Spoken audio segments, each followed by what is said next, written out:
Most people don't hate work. They hate feeling like they're working forever and going nowhere. Every morning, millions of people wake up before the sun, clock in, grind through the day, clock out, and come home exhausted. Not because they're lazy, not because they lack ambition, but because no matter how hard they push, the finish line never seems to get any closer. You work harder, you get a small raise, your bills adjust, and somehow you're right back where you started. The cycle just keeps spinning. If you've ever sat in rush hour traffic wondering what the point of all this actually is, or pulled a late night shift thinking there has to be a better way, this video was made for you, because the problem isn't your work ethic. The problem is the system you're working inside. And today we're going to break down exactly how to start changing that. So what exactly is survival mode? It is not laziness. It is not a lack of effort. Survival mode is a specific financial structure where you trade your time directly for money, and that money flows straight into fixed bills and lifestyle costs, leaving absolutely nothing behind. You work hard, the paycheck lands, and within days it is gone. Rent, utilities, car payment, groceries, phone bill. The cycle resets, and you do it all over again. There is no room to breathe. There is no room to build. Just look at this simple timeline. Time goes to money, money goes to bills. Then it loops right back to the beginning with nothing left over. No investment, no cushion, no progress, just motion without momentum. And the brutal truth is, millions of hard-working people are living inside this loop right now, not because they are doing something wrong, but because nobody ever showed them there was a different structure available. So what does the alternative actually look like? This is where ownership mode changes everything. Instead of watching every dollar disappear into bills, you redirect a portion of your money toward things that pay you back. We are talking about a business, a valuable skill, or an income-producing asset. Not luxury investments reserved for the wealthy. Practical, real-world tools that working people can actually access. Here is the shift that matters. In survival mode, your income comes entirely from your effort. In ownership mode, over time, your income begins coming from systems rather than shifts. Look at that same visual timeline again. Instead of time to money to bills and back to zero, the path now reads differently. Time to money, money to assets, assets to cash flow, and that cash flow feeds back into more assets. One loop drains you, the other one grows. Same starting point, completely different destination. That difference is ownership. Now here is the first trap, keeping people locked in survival mode, and it is sneaky because it looks completely normal. It is called the respectable debt trap. We are talking about car loans, credit cards, financed furniture, and phone payment plans. Nobody questions these. Your neighbors have them, your co-workers have them. Banks practically celebrate you for taking them on. But here is what is actually happening. The moment you start thinking in monthly payments instead of total cost, you lose the full picture. That $700 car payment does not feel like $84,000 over 10 years. It just feels like $700. Manageable, reasonable, responsible even. Meanwhile, every single month, a chunk of your cash flow quietly disappears, not toward your future, not toward anything you own, but toward maintaining an image. You are giving away ownership every month just to look like you have it together. Now here is the second trap, and this one is sneaky because it actually feels virtuous. It is called the safety in saving trap. Most people who save feel like they are doing everything right, and honestly, saving does matter. But here is where it quietly works against you. When you park every extra dollar into a low-interest savings account earning 1 or 2% annually, while inflation runs at 3 to 4%, your money is actually losing purchasing power every single year. You feel safe, but you are slowly falling behind. Here is the distinction that changes everything. An emergency fund is absolutely essential, non-negotiable. You need 3 to 6 months of expenses set aside before you do anything else. That buffer removes panic from your daily decisions. But beyond that emergency cushion, simply saving more will not build wealth.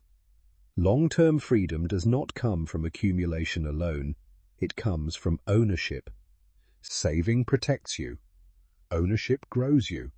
Those are two completely different jobs. Now here is the third trap, and this one keeps more people stuck than almost anything else. It is called the one income trap. When your entire financial life depends on a single job, something quietly happens to you psychologically. You become afraid to take risks, afraid to ask for a raise, afraid to say no to bad situations, toxic managers, unfair treatment, because you cannot afford to lose that one lifeline. Here is what most people never get told. Wealthy individuals almost never rely on a single stream of income. They have multiple sources working simultaneously, which means no single source has total power over their life. When you depend on one source, you live in fear. And fear is not just uncomfortable. Fear is expensive. It keeps you from negotiating. It keeps you from walking away. It keeps you from making the moves that could actually change everything. One source means one point of failure. That is not stability. That is fragility dressed up as security. Now that you can see the traps clearly, let's talk about the way out. It's called the ownership ladder, and it starts exactly where you are right now. Rung 1 is stabilize. Before you invest, before you build, before anything else, you need a small financial buffer. Not a massive savings account, just enough to remove the panic from everyday life. Even $1,000 to $2,000 set aside changes how you think, how you breathe, and how you make decisions. Alongside that, your one job this week is to identify and cut one unnecessary expense, one streaming service you barely use, one takeout habit draining $50 a week, one inflated car payment you can renegotiate or eliminate entirely. That one cut creates your first small pocket of freed up cash. It doesn't sound like much, but that pocket is the seed of everything that comes next on this ladder. With even a small pocket of freed cash in hand, you move to rung 2 of the ownership ladder, and this one is a game changer. Skill ownership. This is where you take that extra money and invest it directly into raising your earning power. We are talking about an online course that teaches you a marketable trade, a certification that qualifies you for higher paying work, a real estate license, or even developing your sales and communication abilities. The flow here is beautifully simple. Money goes into a skill, and that skill produces higher income. That higher income then feeds everything above it on the ladder. Here is what makes this rung so powerful. When you buy a skill, you are buying an asset that lives permanently inside you. Nobody can repossess it. No market crash can take it away. No landlord can evict it. You carry it everywhere and it pays you back for life. Now we reach rung 3, and this is where things start feeling real. Cash flow assets. This is where your money stops sitting still and starts working a shift for you, just like you work a shift for your employer. And before you think this is only for people with serious capital, listen to these examples. A small online business selling a service. Digital products like templates or guides. A side hustle built around a skill you already have. House hacking by renting a spare room, or even directing $50 to $100 monthly into dividend stocks or index funds. That last one matters more than people realize. Not because $50 makes you rich overnight, but because the mindset shift it creates is enormous. You are now an owner, not just an earner. Every dollar you redirect toward a cash flow asset is a dollar that starts reporting to you instead of disappearing into someone else's pocket. Now we reach rung 4, and this is where everything starts to feel different. Systems and automation. Once something is working and generating income, your next move is to document exactly what you did. Write it down, make it repeatable. Then, Step by step, begin automating or delegating the parts that eat your time. This is how small efforts stop being small. Most people think freedom means working harder. It does not. Freedom means building something that keeps moving even when you step away from it. A saved email template, a scheduled post, a simple checklist someone else can follow.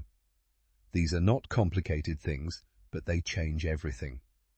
When your income depends entirely on your presence, you still own a job. But when a process runs without you, even partially, you own a system.